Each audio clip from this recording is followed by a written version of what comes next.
안녕하십니까? 깡패시사입니다. 오늘의 주요 이슈를 전해드리기에 앞서 먼저 밝혀둡니다. 저는 우위, 우파, 보수의 입장으로서 작은 목소리를 내고자 하는 한 사람입니다. 좌익, 좌파, 진보 성향이신 분들은 듣기 거북할 수 있겠습니다만 자신과 똑같은 입장이 아니라고 해서 무작위, 악의적인 신고는 지양해 주시길 바라며 99% 사실에 근거하여 보도하고 분석하겠습니다. 오늘의 이슈를 전해드립니다. 대한민국 문재인 대통령과 미국 트럼프 대통령의 정상회담이 끝난 후에 어떤 성과를 남겼을까요? 김정은의 대화의 중재자나 촉진자가 아닌 당사자로 나서야 한다는 막말만 남은 걸까요? 미국 내부에서 변화의 움직임이 감지되고 있습니다. 미국의 소리 VOA는 4월 17일 이런 내용을 보도했습니다. 바로 지난 베트남 하노이 미국 트럼프 대통령과 북한 김정은의 정상회담 노딜 결렬 이후에 미국 의회 내부에서는 대북 제재를 지금까지의 수준에서 멈추지 말고 더 강화하는 필요성에 대한 목소리가 커지고 있다고 했는데요. 미국 상원 의원 중 대북 강경파 중에 한 명입니다. 가드너 공화당 의원은 이런 말을 합니다. 북한의 구체적 비핵화 조치 또는 행동 없이 제재 완화와 같은 북한 김정은이 원하는 것을 계속 주는 것은 미국과 대한민국 모두에게 실수가 될 것이며 이제 미국이 해야 할 일은 미국의 최대 압박 정책을 완전히 시행하는 것이고 정상회담 전후로 완전하고 검증 가능하며 돌이킬 수 없는 비핵화를 향한 구체적 조치 없이 북한 정권에 대한 압박이 약화돼 우려된다고 말했는데요. 미국 트럼프 대통령이 앞으로 대북 추가 제재는 없을 것이라고 말한 것에 상반된 주장입니다. 북한을 경제적으로 압박하고 대북 제재를 계속해야만 한다고 주장하는 인물은 또 있습니다. 민주당의 크리스 벤 홀런 위원인데요. 대북 압박을 유지해야만 북한 김정은은 핵무기를 포기할 것이고 특히 경제적 압박이 중요하다고 강조했습니다. 이는 북한의 아킬레스건이 경제 악화라는 부분을 정확하게 인지하고 캐치한 부분이며 저의 생각과 일맥상통하는 부분이 있습니다. 미국의 철저한 감시를 전제로 제한된 수의 핵무기 보유를 용인하는 대신 미사일 기술 관련 프로그램을 동결하도록 할 수 있다면 미국은 더 안전해질 것이라고 주장한 사람도 있는데요. 북한 김정은의 핵 위험 및 미사일 발사, 군사 개발은 우리 대한민국에게 직접적으로 더 위협적이지만 우리는 그걸 너무 간과하고 있는 게 아닌가 생각합니다. 미국 내부에서 북한 김정은 체제를 더욱 압박하고 더 강력한 대북 제재의 목소리가 나오고 있는 가운데 대한민국 문재인 정부는 무슨 생각을 하고 있는 걸까요? 문재인 대통령은 남북 정상회담을 추진할 여건이 마련됐다면서 북한의 여건이 되는 대로 장소와 형식에 구애받지 않고 남과 북이 마주 앉아 두 차례의 미북 정상회담을 넘어서는 진전된 결실을 맺을 방안에 대해 구체적이고 실질적인 논의를 할 수 있기를 바란다고 공개 제안했는데요. 남북 정상회담 장소와 형식에 대한 결정권을 북한에 넘기면서 북한 김정은의 입장만 기다리고 있는 상황입니다.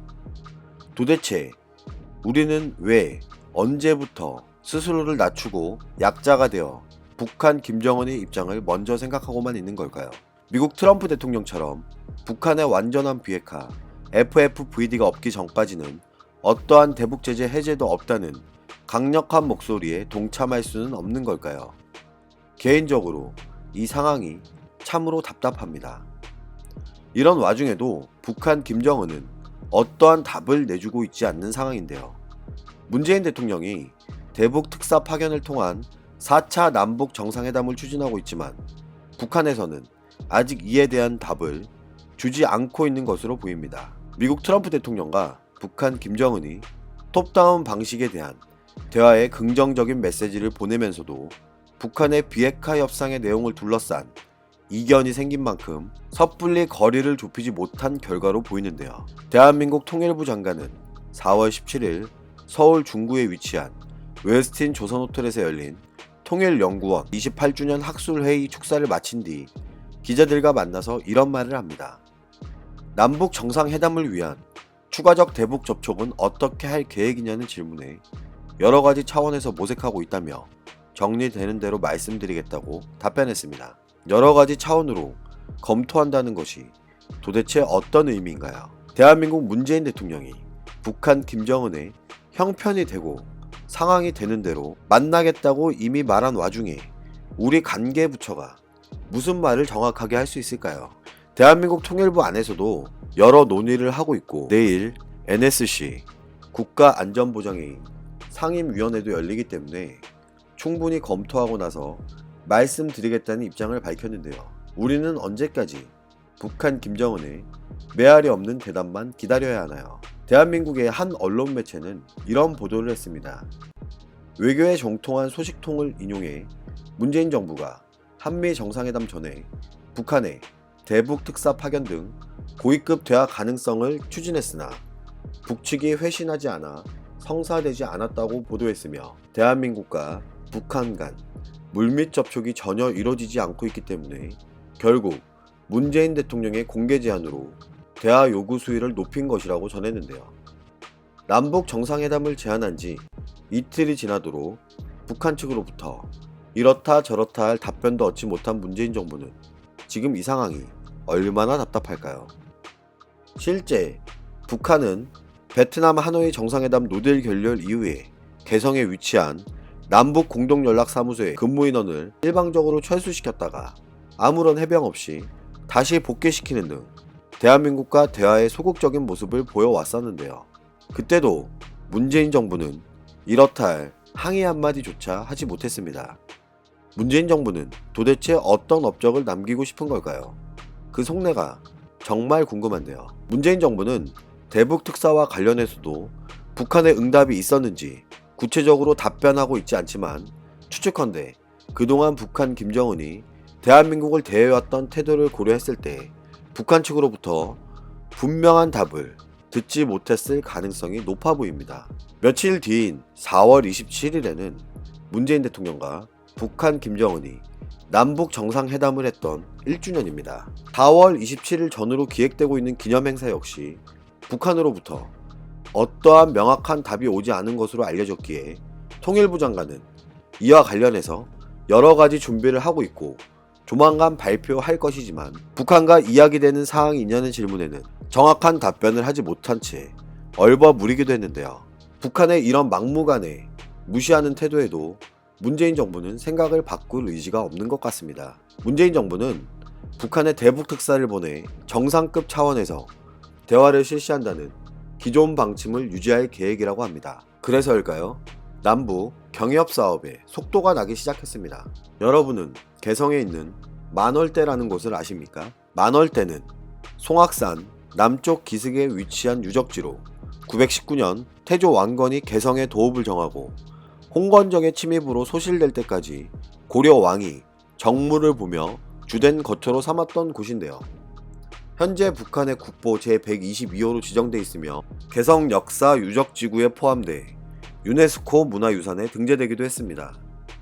자연 지형을 살린 계단식 건물 배치가 특징이며 고려 궁궐의 웅장함을 확인할 수 있는 유적으로 평가받는데요. 이 유적지를 남과 북은 2007년부터 공동 발굴 조사를 진행해 왔습니다. 당시 조사는 2007년부터 2015년까지 7회에 걸쳐 이뤄졌고 2016년 남북관계가 좋지 않은 흐름으로 흘러가 공동조사가 중단됐다가 문재인 정부가 들어서고 나서인 2018년 남북 하해 모드가 조성되면서 재개가 결정됐습니다. 남북관계 급반전에 따라 지난해 10월 제8차 조사가 이뤄졌고 추가 정밀조사, 발굴을 위해 전문 장비가 필요했지만 유엔 안보리의 대북 제재로 인해 그동안 물자 반출이 막혀 있었습니다. 그런데 유엔 안보리가 개성 만월대 공동 발굴을 위한 장비 반출 제재 면제가 승인됨에 따라 대한민국의 굴삭기, 트럭 등 주요 물자들이 개성으로 갈 수 있게 된 건데요. 대한민국 통일부는 정례 브리핑에서 이런 말을 합니다. 만월대 발굴과 관련해 필요 물품에 대한 유엔의 제재 면제 승인 절차가 완료됐기에 발굴과 물자 반출을 위해 필요한 절차를 북측과 협의해 나갈 예정이며 유물 보존, 복원에 필요한 물품과 굴삭기와 트럭 등이 반출될 예정이라고 합니다. 여기서 끝이 아닙니다. 경기도가 2010년 이후에 중단된 대북 인도적 지원 사업을 재개한다고 합니다. 경기도의 대북 인도적 지원 사업과 관련해 대한민국 통일부는 북한 주민의 인도적 상황을 개선하기 위해서 정부가 계속 지속적으로 노력을 하겠다는 입장에는 변함이 없다고 하는데요. 대한민국 통일부는 경기도가 신청한 묘목과 밀가루 대북 지원 물품의 반출을 각각 15일과 16일에 잇따라 승인했으며 경기도는 10억 원 상당의 어린이 급식용 밀가루와 5억 원 상당의 묘목을 민간단체를 통해 북측에 전달할 계획이라고 합니다. 대한민국에도 날이 갈수록 미세먼지가 심해지고 있고 청년 실업률, 경제 악화인 마당에 지금 북한을 지원한다는 이 사업이 여러분이 생각하시기에는 어떤가요? 문재인 정부의 지금 이런 생각과 이런 대응에 대해서 여러분은 어떤 생각을 가지고 계신가요? 오늘도 우리가 누리고 있는 이 자유민주주의를 위해서 누구의 목소리를 응원해야 할지는 선택은 여러분의 몫입니다. 감사합니다.